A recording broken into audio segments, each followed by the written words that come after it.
Hi, this is the Cardboard Stacker with another Cardboard Tuesday. It's October the 27th, and let's go ahead and start with announcements. The first announcement I'd like to make, I joined the Jack Vasel Memorial Fund. This is a charity auction going on right now at BoardGameGeek.com. I'll go ahead and leave a link in the description. The Jack Vasel Memorial Fund was started by Tom Vasel in 2011 to give back to those who supported him when he was reaching a tragedy in his life. What the Jack Vasel Memorial Fund does is that it gives help and financial assistance to those in need, especially in the gaming communities. So you want to go ahead and visit my post, you can go ahead and it's number 42, that's on the second page, or you can go ahead and visit, bid on some other people's items. They're mostly items. There's also other YouTubers and podcasters that actually either be in the show or you get to pick a game with them.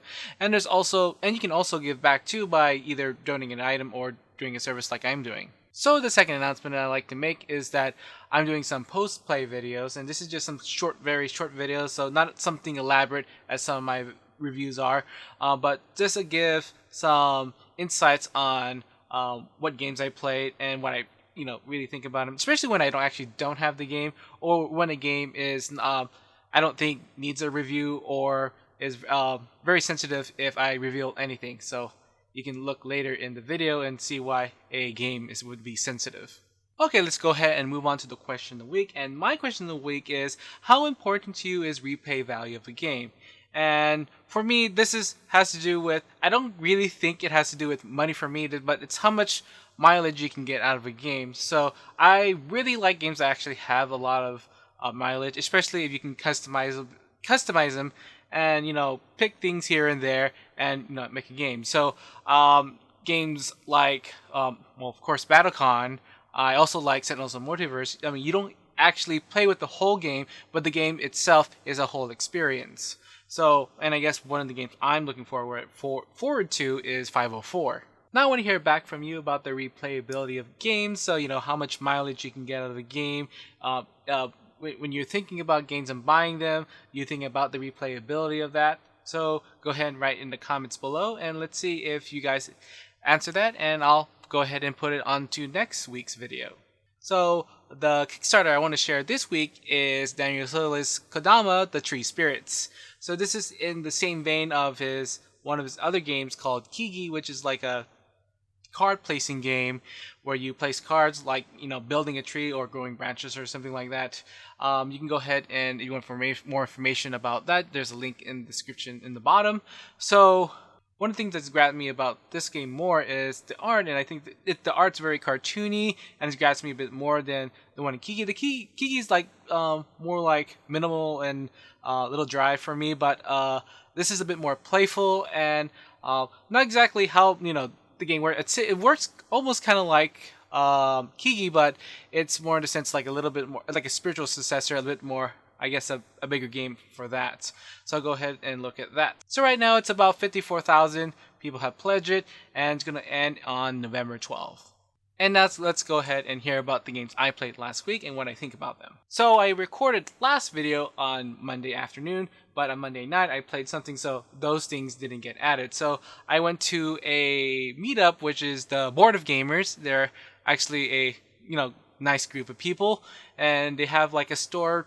They bring a bunch of games to a place, and people can play them, can purchase the games too. People bring their own games, and it's a good social fun and meetings. Now, the Board of Gamers go ahead and meet around the Southern California area, especially in the Los Angeles and Orange County area. So if you're in that around that area, you can go ahead and meet them for that. But let's go ahead and move on to Monday's games. I played 3 games that night, and one of those games is Star Realms. Star Realms is a 2-player game, deck building game about spaceship battles and stuff. So the guy who teach me was pretty good at it, and I enjoyed it. I think I need to play a bit more. I only played 1 game, so some of the things in there. So I think it's interesting as a 2-player game, especially a deck building game, because it does feature combat. So I think for using deck builders, I don't really like conflict, especially in Dominion, but in this game it does actually work. So I'm hoping to play more of that. And the next game I played was The Grizzled. This is a cooperative game taking place in World War I. You're a group of guys, I guess, doing missions in the game. And what you do in the game is to complete missions. There's 2 decks, and you have to complete one of them in order to win the game. Not just complete it, but also you must get rid of all your cards in your hand. So the game works as, player first plays a card, but the thing is, the features on the card cannot be played more than 2 times, or else you fail the mission.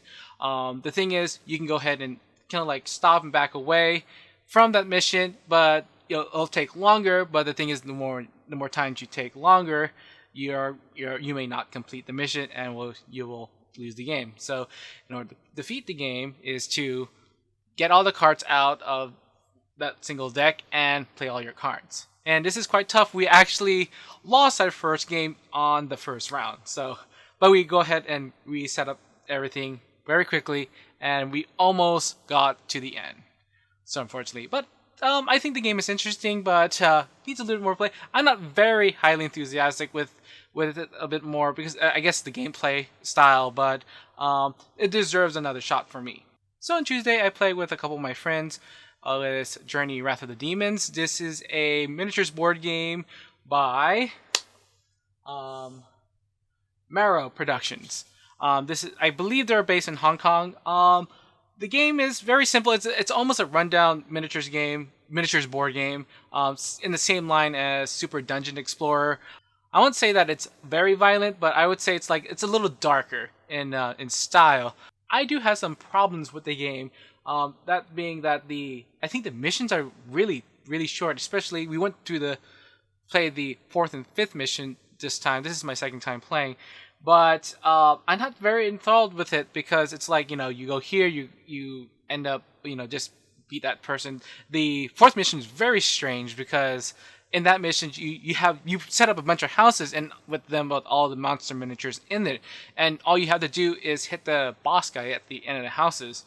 And it's like, what's the point? But there's also like a alternative objective if you do it, like kill all the monsters in the rest of those houses. But I don't feel there really is a point. So I'm hoping that some of the later missions are more interesting. It's starting to get more interesting, but it's still falling a little flat for me. But there's also expansion coming out, and it's not my game. It's one of my friend's games which is from Kickstarter. But I will, keep playing it until the very end and give my final word about it later on. So I want to do a review of this very soon till all the miniatures are painted, and I think we're about like 5 or 10% going through. So I will help them paint it. But the miniatures are pretty nice. If you see my unboxing video for this, so need to play this bit more. And so on Friday is my Norman game group at the Cal State Fullerton. So I only played 2 games that day. The first one is Kingdom Death, and now this game is very interesting, and one of the things I find it interesting is because it reminds me of Monster Hunter a lot. And what you do in Kingdom Death is that it's a big boss battle, I would say. So I would say it's like a miniatures cooperative game with big boss battles, and just prepping at the settlements. So I think the whole style of it is very interesting. It's it's 24 mature audience, so be warned with that. So there's a lot of violence and lots of graphical stuff, but I'll get to that in a later video. But there are some interesting mechanics in there. For example, like the AI deck, which is basically the way how the monster attacks, and how you it's life points. So every time you do damage to the monster, it can no longer attack with that card, because you're tossing that card into its discard pile.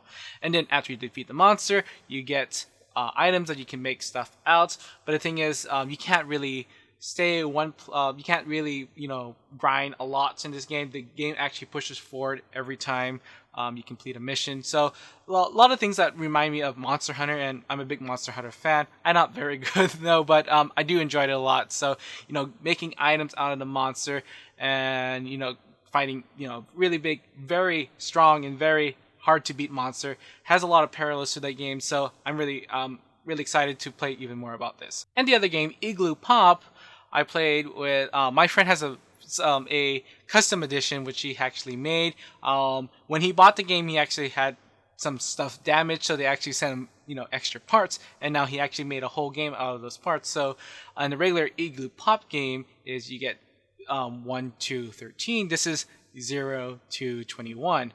And the game Igloo Pop is that you're shaking these little igloos, and then you're trying to place them on cards. What do you think the weight is? And the weight is like these little glass beads in there. So you shake them, and you can kind of hear them. You kind of feel them. It's easier to tell between 13 and 1, but it's hard to tell in the middle of those numbers, and that's makes the game fun and actually funny. So somebody might put like 13 on a card that's like 21, so it's really funny. But this game is really crazy, especially when it goes all the way to 21. So this is a very special edition that my friend only has, and it's so I want to play more of this, and it's very fun, especially as a filler game as well.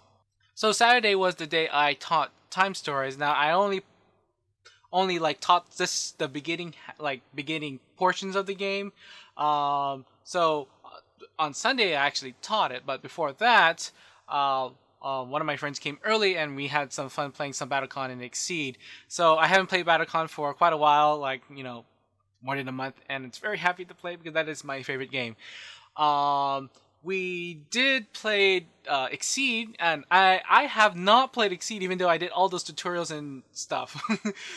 But after playing it, I can see much more that how the game is much different than standard Battlecon, especially when playing both one after the other.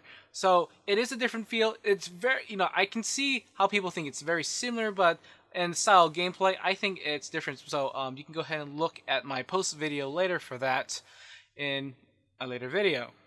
So let's get to Time Stories, and I'm not going to spoil anything because the game must not be spoiled.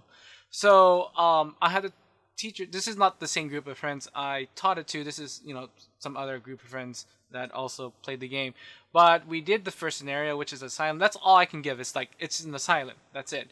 But we had it's very fun, and especially I would say it's more of an exploration game, and it does remind me of the point and click adventure games on PC, and I guess some other gaming consoles.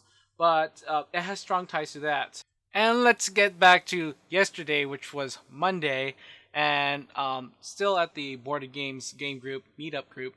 So first time to try out New York 1901.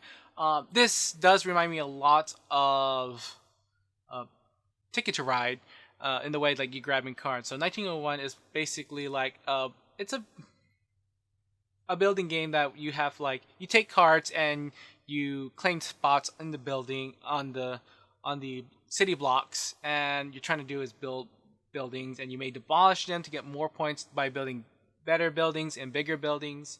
And there's also huge landmarks you can also build.